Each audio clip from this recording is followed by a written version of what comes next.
everybody out there in comic book land. If you're watching this, you can only be here for one reason: a brand new episode of Major Previews, the comic book clicks version of looking into our third eye and deep into the future, looking throughout all the solicitations of comic books and picking the best of the best, the issues that you guys should be looking out for.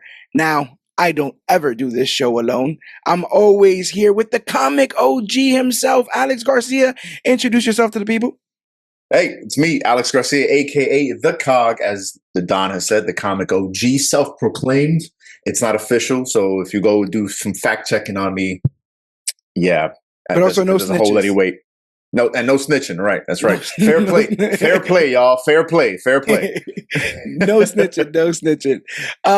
Yeah, if this is a new episode for you, what we like to do is we like to go into the solicitations of every month and kind of like horses in a race, pick which one of these stories, these books, these one-shots, these issues are going to be something worthwhile, worth reading, and possibly even worth collecting.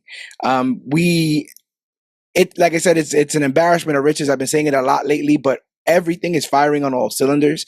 It makes it extremely hard to pick. When the series first started, we had 5 picks each, and now narrowing it down to 3 is like shooting an animal behind the barn or something. I'm so sorry. I'm sorry. He might pick you. He might pick you still. You might still get to live. But yeah, man, not only am I reading more comics than I have lately, not only are more stories catching my eye, but like I said again, I feel like all these publishers are putting their best foot forward and telling some really interesting stories, which is why I'm going to start off with a writer that is a friend of the show. Mr. Joseph Kellington, Joe Kelly himself, who we got to interview as part of Major Discourse.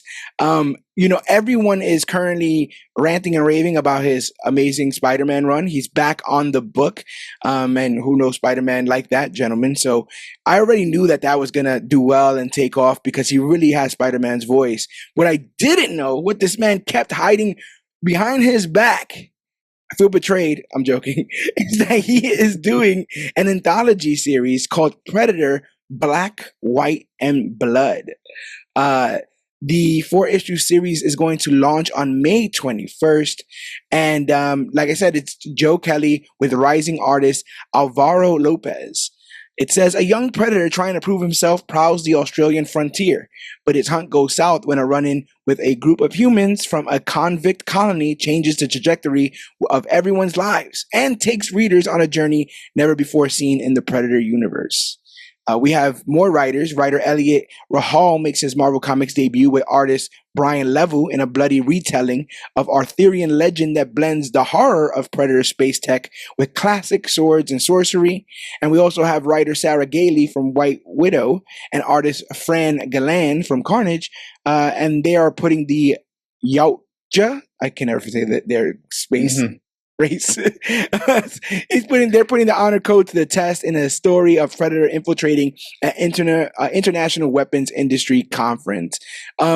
Predator Badlands is right around the corner. It's coming out this November. There's been a rise in Predator content, especially since Marvel got a hold of 20th Century Entertainment, if you will. He just finished doing battle with Black Panther. He's starting a battle with Spider-Man. And in the middle of this, we're going to have this anthology series. With all these books out, I have to go with my gut. And my gut tells me my homie, Joe Kelly's going to kill it on his book. I have Wolverine Black, White, and Red. Which again, like the black and white aesthetic in comics is classic. It takes real masters to understand and manipulate shadows and lines when you don't have color to tell your story.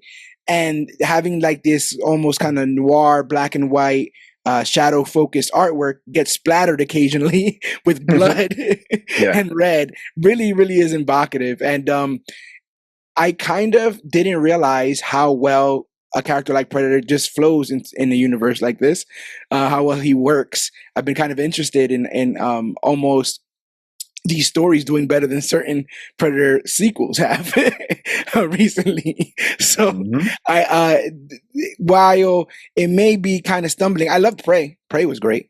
But while it may be stumbling and it's trying to find its footing under a new master in film, writers are doing a tremendous job keeping not only this character but their lore alive, and this is just another step in that direction, in my opinion.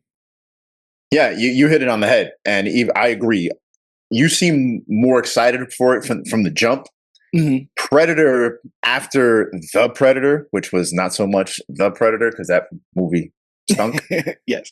But then Prey came out, and suddenly it was like, okay, this is what it can be. But then it also felt like Disney or Marvel, whoever's heading it, so to speak, didn't fully believe in it. Like, oh yeah, I got all this critical acclaim, this, that, and the third. And then it kind of got pushed to the wayside until suddenly in the last like 2 years, Marvel's just been pumping out Predator books. Started off with him fighting Wolverine and Black Panther, like you said. Now they're setting up against the Marvel Universe. They got him battling Spider-Man, which just came out yesterday. Yep. And all the books are amazing. And I couldn't believe it. But even when they first started with the Wolverine, I was like, that's just a cash grab. Easy. Put Predator, put Wolverine, easy money. It's just easy money. Is it going to be good? And it is. And then everyone has just gotten better. And now you put in a guy like Joe Kelly and other talented writers on this. I'm starting to want to just collect Predator comic books, which if you had told me 20 years ago, hey man, you're going to be collecting Predator comics, I'd be like, oh wow, they must have canceled everything. Yeah. I must be down bad. Something must have went wrong in my life. What I will say is, and we've had this conversation, but I'll keep it short, is that just as I didn't realize how Godzilla should be presented until I saw -1. Like -1 was such an eye-opening experience as to how you portray that character. Similarly, Prey was that to me with Predator. And I think in the realm of horror, similarly how I feel like horror at one point got away from compelling protagonists and it was more about the kills. I feel like it's the same way in Predator. It became more about how strategically he can cut someone's head off with his throwing saw thing or his spear. Really, really cool and impressive kills. But if you don't care about the characters that are being killed, none of this matters. And so you go to Prey and you have one woman, and they make you care about that woman. Thus, everything that happens is compelling. So with them picking people like Spider-Man for him to go off against people that we care about, and then this sort of smaller story, placing this character in various different precarious positions, this is how you portray this character. So I'm really excited about what they're going to do with this miniseries, this anthology. Yeah, and I'll definitely jump on at least the first issue because we got to support our boy Joe. And we'll take it from there. Yeah, what are you looking forward to? Well, my first pick, because speaking of things to just look forward to in general, we got, I don't know if you heard about this movie, the Fantastic Four, for First Steps, something like that. You ever heard of it? That's whatever you say, bro. if you're looking at cosmicbooknews.com for this Fantastic Four movie, yeah, sure. I don't know. They said it's been around for a while, but it feels like it hasn't. I feel you. No, but guys, the Fantastic Four movie, which I feel like as the trailers come out, it's the internet always breeds a dichotomous opinion. Yeah. To me, I'm excited. The cast looks amazing. The trailers look great. Yeah, sure. Nothing is perfect. And to that, I always say, if you want perfect, read the comics. Right? The comics, 100%. For the most part, maintain the characters. Which is why, to help me get excited for this movie and to just, because it looks like it's going to be an amazing book, I'm going with Thing #1. Nice little miniseries coming out right before the movie. It's being done by Tony Fleecs and Jason Mason. And I know Tony Fleecs. he's been a guy that's been on your radar a lot. I have jumped on a few of his books. Yeah. That you put that name with this artist team on a Thing book that initially I was like, oh wait, I get the name, but then I had to read what it's about, and it sounds amazing. It puts Thing in a story where he's got to save some kids, right? A bunch of kids go missing. And it's like, okay, easy story to sell. Right. But then they throw the twist in the description of that along the way, he's going to get, seems like charged with murder. Oh, wow. So what is he going down? What trail is he going down? And knowing what we know of the stories that Tony Fleecs has told, stuff like Stray Dogs, Ferals, Uncanny Valley, I was about and to a say bunch he's of other. Uncanny Valley, right? Yeah. Right. He's a man that knows how to take those twists and turns, and taking a character like the Thing, who the Thing is just, he's just that perfect character. I find in that you immediately find him endearing, even though he's literally a walking pile of rocks. Yeah. But he's got the soul and heart of the noblest knight. Right. And so you put him in these kinds of stories where he can be protector, but as well as the guy who you don't want to be clobbered by, written by this guy. I can't wait for this book. I think it's going to be fantastic, to say the least. Oh, yeah, that's a perfect descriptor there. I am venturing to say, and I will stick to this, especially with both of these films coming out, but I believe that Superman and the Fantastic Four are in a long list of very misunderstood superheroes, especially the longer we get from their original debut.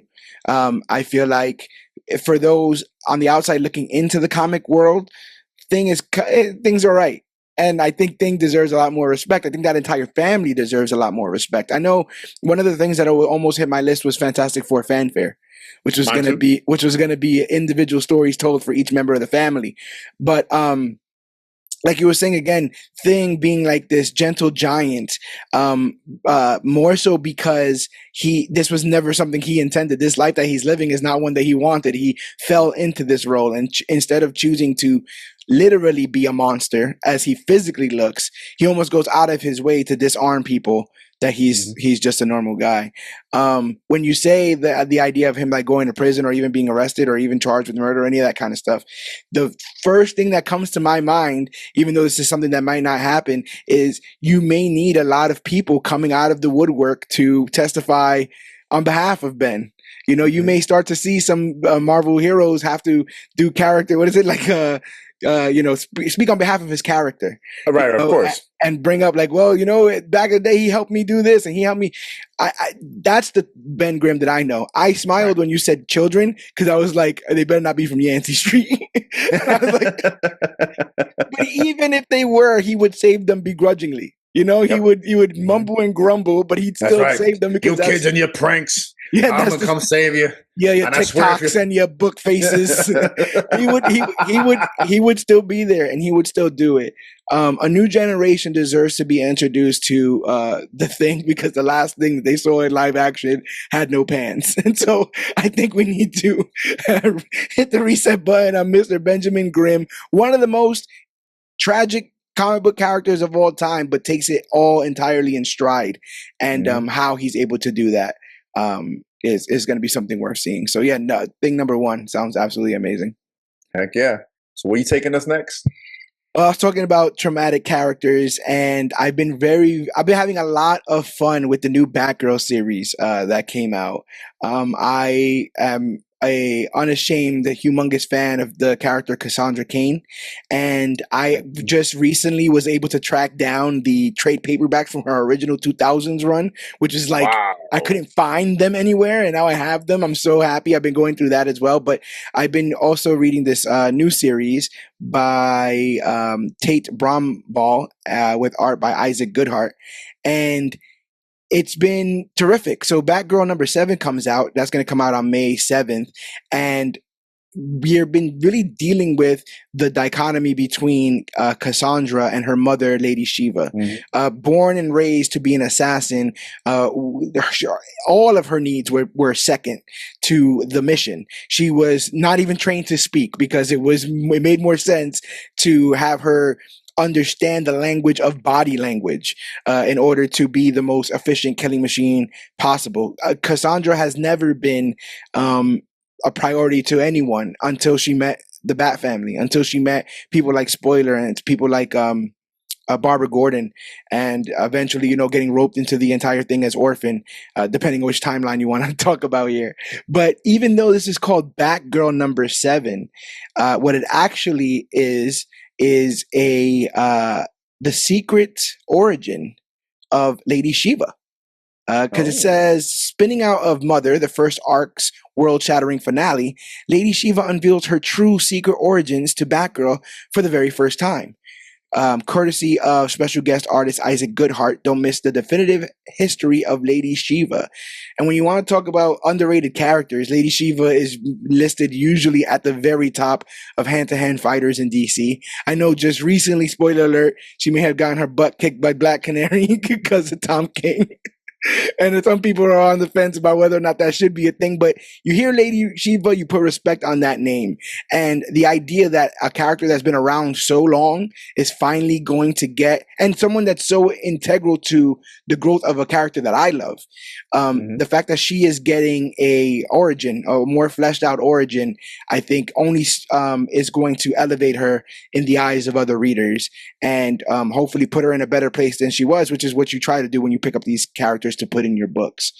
You almost can't tell a Batgirl story without talking about Lady Shiva. So the fact that not only are they not shying away, but they're putting it front and center is perfect for me. And I can't wait to see what they cook up as far as origins go, because as we've talked about over here, no one was talking about Mr. Freeze until Heart of Ice, then you come out with Heart of Ice and next thing you know, he's everybody's favorite. So a compelling origin story can really add an entire dimension to characters that possibly when they were first created weren't meant to be anything more than mustache twirling villains. You give this woman a background, you give her a story, you give her something to root for, even if she's someone to root against. Yeah, man, I'm there for that. So yeah, I'm looking to check out Batgirl issue 7. No, I mean, I've heard a lot about this book. I mean, it was one of your picks, I think the first with number 1. Yeah. And the book is still around. A lot of times lesser known characters like this don't last this long unless it's quality. So it must be quality. I always found the character interesting, and correct me if I'm wrong, Cassandra Cain came out before Damian, right? Yes. Mm-hmm.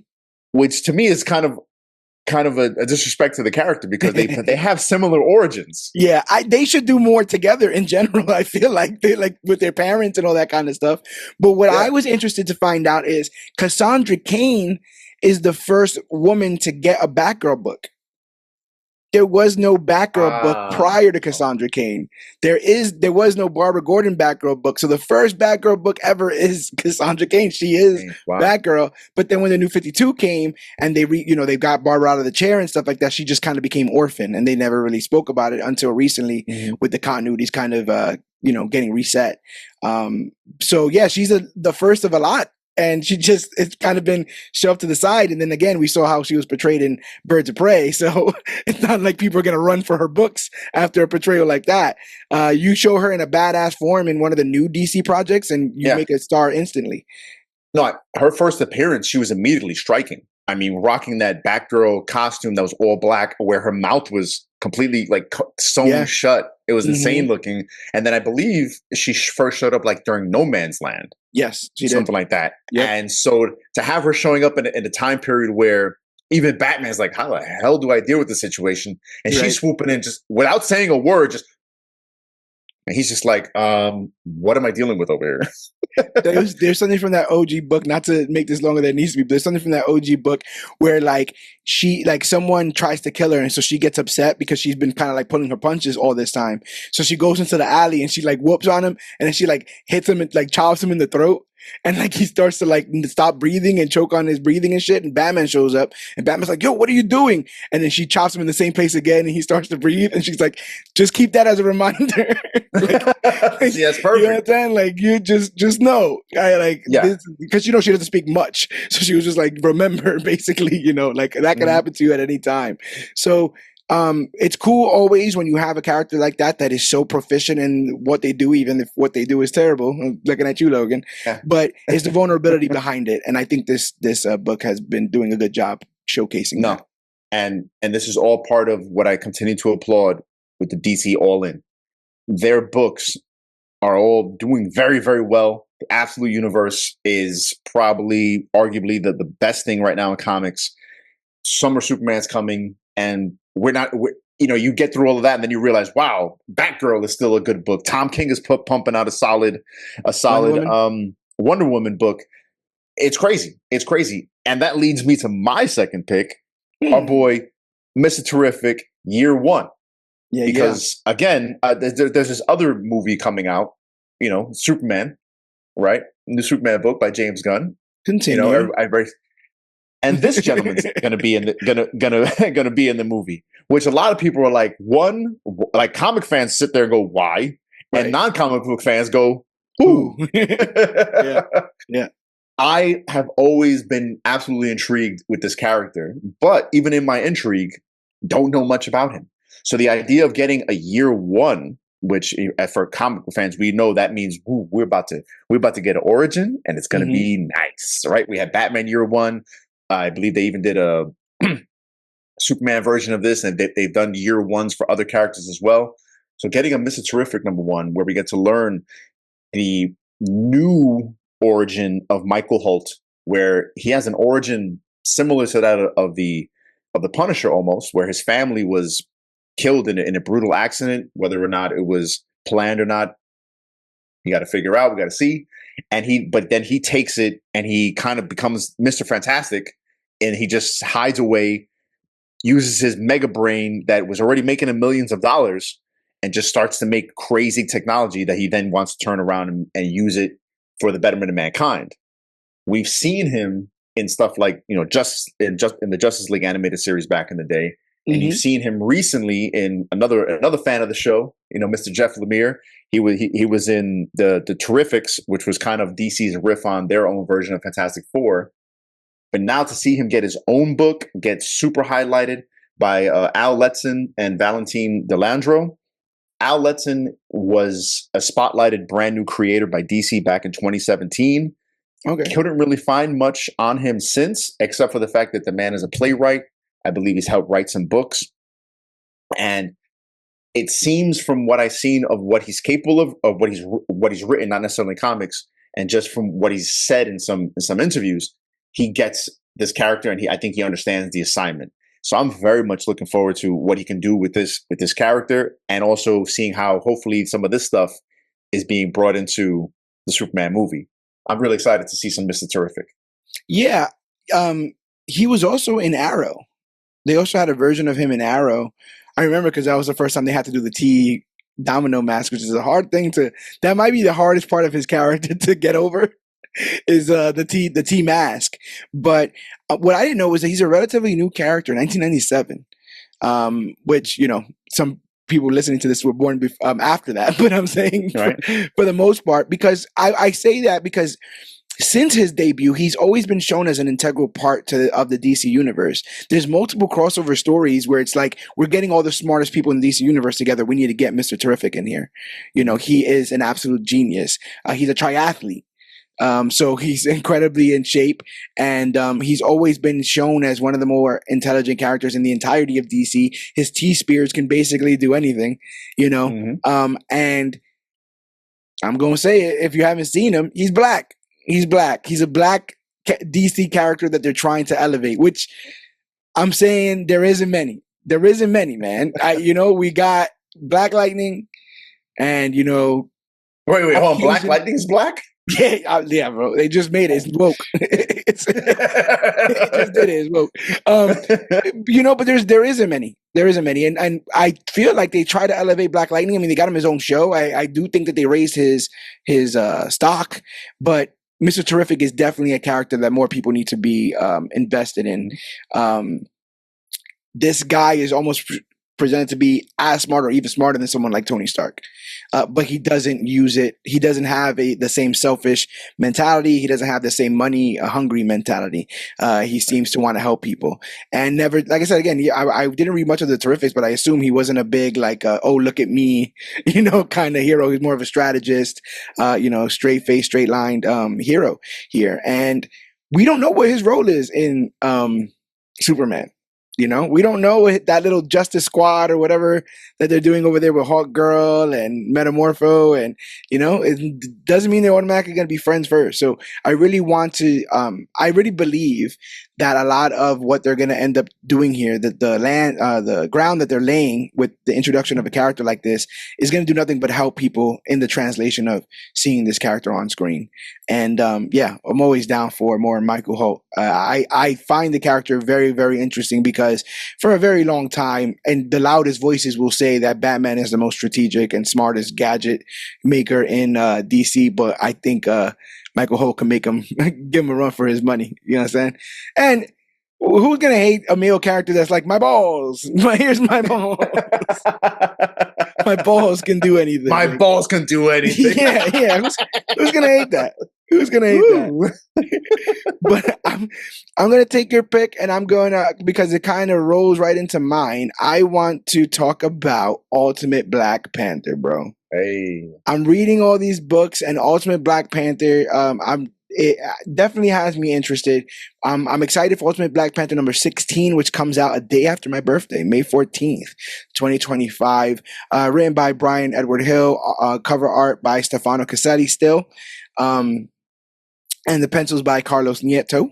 But I'm going to be as vague as I can here in saying that they have been, because vibranium is so integral to the lore of Wakanda, they're almost making it even bigger than that in this ultimate run. There is the idea that Wakandan vibranium could possibly have a spirit. It could possibly hold inside of it, energy, spiritual energy, and it may have its own conscience. It may be affecting the minds of the people in Wakanda. And so, there's a moment in this run where it is discussed, and it's like, vibranium may not be the greatest to be around because it may hold a spirit inside of it. This is a different, obviously, take than mainline Black Panther, but Ultimates are trying to tell a new story, right? So they're like, this stuff may not be that great. And then Black Panther, they show like a pull-out shot of Wakanda, and he's like, but everything's vibranium. You understand? Like we got a problem. Yeah, you understand? This was like when people found out about lead paint. It was like, right. Asbestos is bad? Oh my God. Yeah.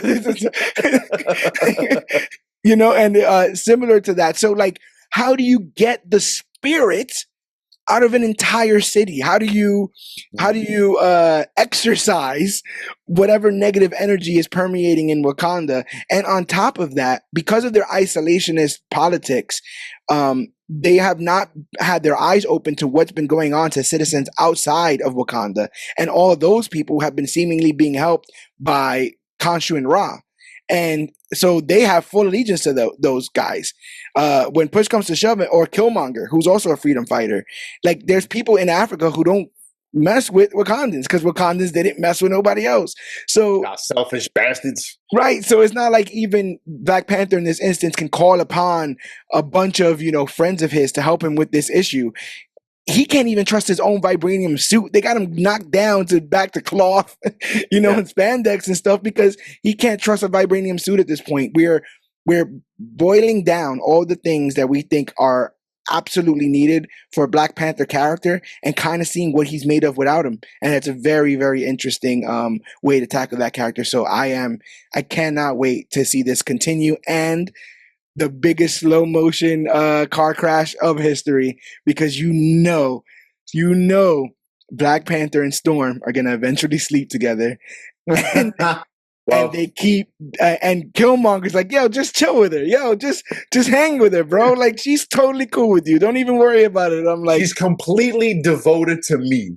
They're just writing. They're writing this villain origin story for Killmonger key by key, and it's going to be very interesting to see how this just all continues. I'm very invested in the story. I'm really digging it over there. Yeah, no.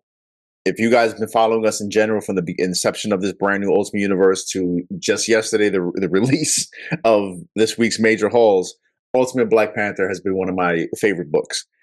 And what I like about it, besides everything that Don just said, is the fact that they're using Black Panther to introduce so much mysticism into this new Ultimate Universe. The whole Vodou Khan and the anti-vibranium, I think it's like a purple vibranium, the substance or whatever, the thing that they have found. Yes, all of that stuff has been so much fun. Adds so many new layers to the Wakandan lore that doesn't really exist in the 616, which to me highlights more how different the Ultimate Universe is. Because some people say it's the same thing, but they just change up little things. Now this is different. Yeah. This Black Panther is not 616 Black Panther at all, and the fact that if you remember back in the day when they sandwiched Storm and T'Challa together, a lot of people